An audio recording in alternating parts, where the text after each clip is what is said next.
Hi, Sav. Hi, How are Tameka. you doing? Lovely. And it's always wonderful Yay. to talk to you. Nice to connect. Thank, thank you. Thank you. Thank you. And thanks for being a part of our team. You came on with us back in May. And at that time, we were working with youth in Westchester County. And I just kind of want to first let everybody know how we first met. We met through an associate, Leanna Nielsen, who actually was on board as one of our interns. And she, introduced me to you. And I said, I thought it would be a great idea to find a way to introduce the youth to yoga, because I hadn't seen it before. And I know it's probably been out there somewhere, but I hadn't seen it or experienced it myself. So here we are. So I'm going to get straight to it. So the first question is, if you could just, elaborate a little bit about your experience while working with foster care youth, and, how, the feeling of it and what you got from it. So working with H.A.W.T Muse, right away, I feel like we started to develop our curriculum together, which has 3 units. And that was pretty fast after I met some of the kids. I worked with them for a bit, and then we started to brainstorm how can we make a curriculum that we can take from foster home to foster home, or group and community to community, and have this almost signature yoga savvy and H.A.W.T Muse like teaching style. So working with them, we crafted this 3-unit course of assess, teach, and create. And the 3 units allow the material to be catered and tailored to each group. So when working with the kids, it was really helpful in the very beginning to start getting to know them. So that was like the assess part of this curriculum, knowing their interest in the way that they struggle through things in life, the things that bring them joy in their life, whether that be joy through writing, joy through movement, joy through music, and how they struggle if it's like attention, if it's dealing with emotions, if it's confrontation or arguments. So that was the assessing stage. And working with the youth, that gave me a lot of insight into how each student could craft a personal practice. And so that leads into the 2nd unit, which I would work with for each of the kids that were in the program. And unit 2 being teach. And so in teaching, it was mainly based off of, as you know, like in the program, I had all the slides. So the slideshow and each lesson plan was based around the 8 Ashtanga limbs of yoga, and working through those 8 Ashtanga limbs, which are the yamas, the niyamas, so like the way you are with yourself and the way you are with others, the asana, and that being the physical practice of yoga, which is very popular and people know, like the movement, the classes. And then the pranayama, breathing techniques, energy, breath work for the body. How do you calm yourself? How do you become present in the moment? How do you let your emotions move through you without, letting them out onto another person? And then from there, pratyahara, withdrawal of the senses, which is starting to open up the doors to meditation. And then we had dhyana and dhyana. Dhyana and dharana. I always mix those up. And so meditation and concentration. And the last limb is samadhi. So as we learned about the limbs of yoga, it really started to open the doors for, all right, how is your yoga practice going to be unique to you? And how is yoga going to benefit you? And not every kid had to pick the same path. And I think that was what's unique and important about the way that we were bringing yoga to the youth, because it's not like this tool is made for one person. It's like this tool is made for every person, and you have to figure out the way that it fits in your tool belt. So through that teaching mechanism, it was like, here are all the options. And then through the creation side, which is the last unit, the create, is where after they have like this well-rounded understanding of these 8 limbs, and they also are taught a sequence. So it's teaching a sequence that I made of basic vinyasa postures and asana. So after going through the sequence and then learning that and learning about the 8 limbs, I was like, all right, how are we going to craft a practice for you? Right. And so for some kids, that may be focusing on writing and soft movement and meditation.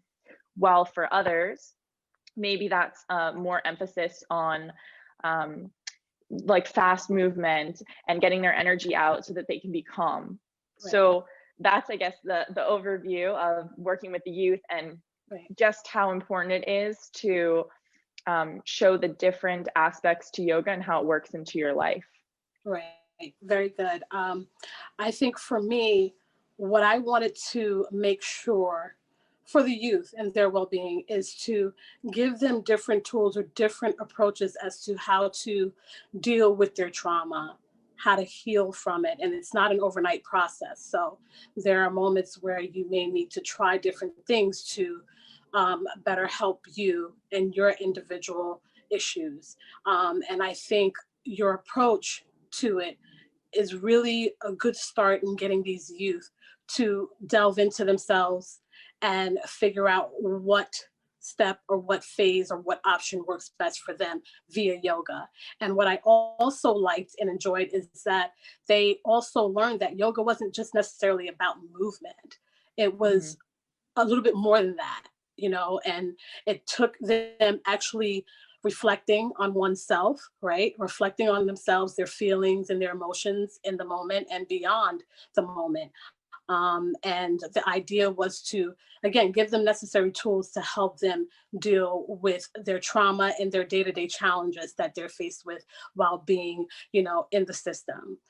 Because being in the system presents them with even more difficult challenges, especially being amongst other peers that have different personality traits and, you know, things of that nature. So I am so excited and so grateful that we had the opportunity to bring you on board, Sav, so that we could definitely give these kids an option other than just going to therapy, which therapy is amazing. Therapy is great and it's awesome. And it's not that I want to negate that option because we do have an actual therapist working with us. But again, I'm an options person and I want to give these youth many, many options and showing them different ways to overcome their trauma. So now the next question is, well, you kind of touched on this one, more like speaking on the wellness portion of your program. So we pretty much went over that for the most part.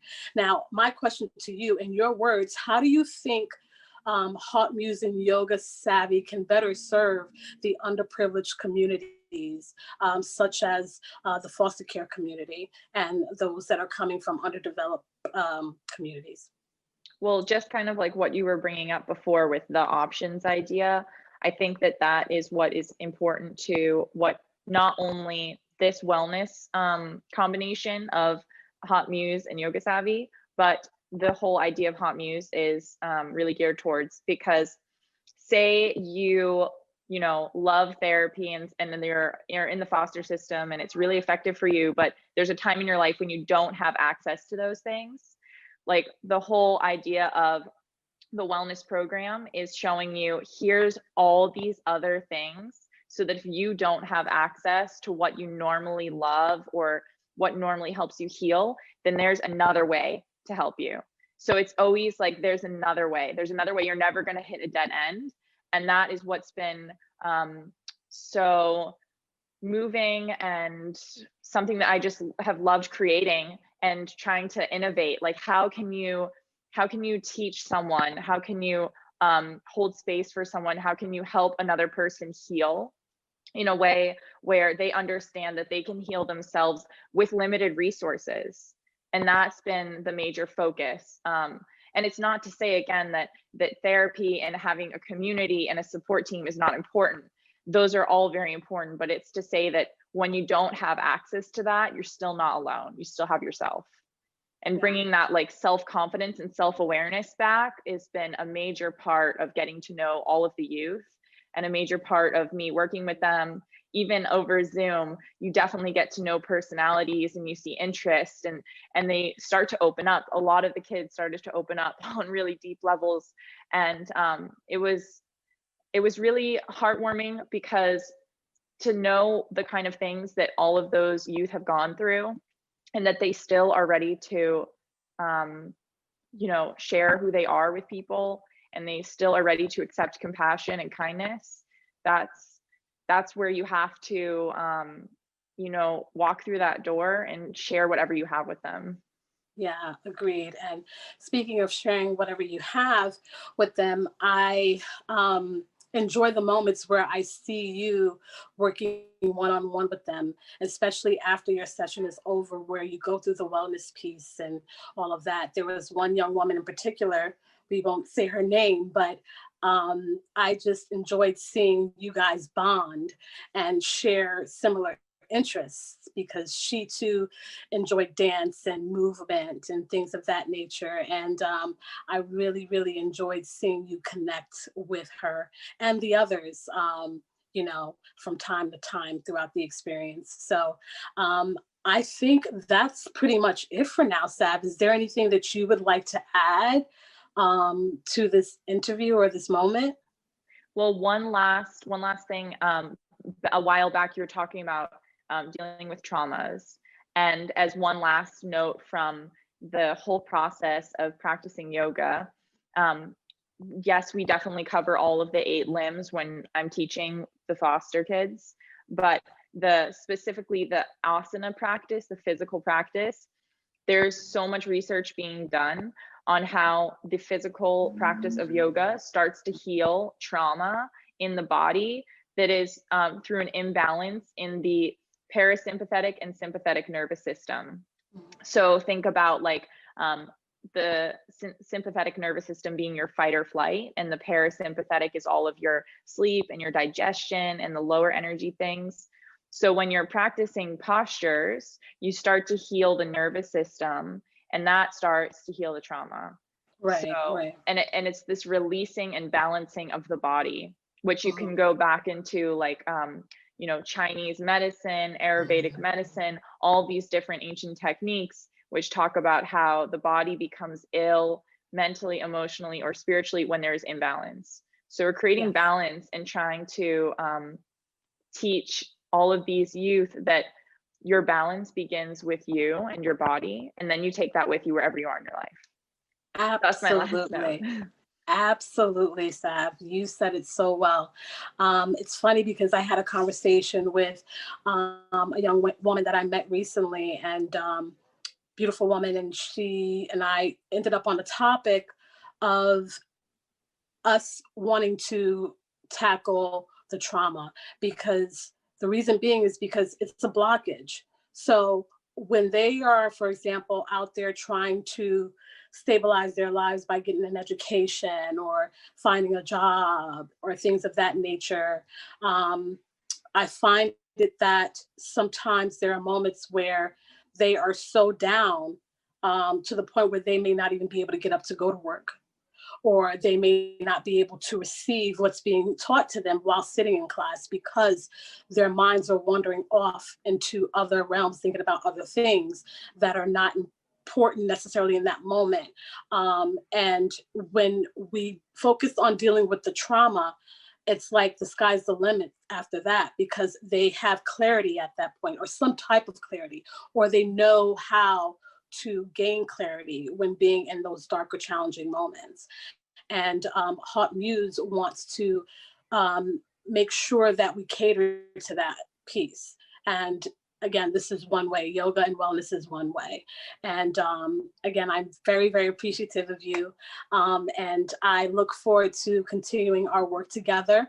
And just so you all know, we do have a virtual yoga and wellness gala coming up on November 21st. We are so excited, and we hope to see you all there. We will definitely leave a link to the event so that you can go ahead and purchase your tickets. Just remember that all kids and youth are free. So come on and join us on November 21st. Thank you, Sav, for this amazing so interview. much. You are most welcome, and I appreciate you. And I'm looking forward to seeing you again sometime soon, hopefully on the 21st, despite everything that's going on right now. Yeah. So thank you once again, and we'll talk soon. Bye, Awesome. everybody.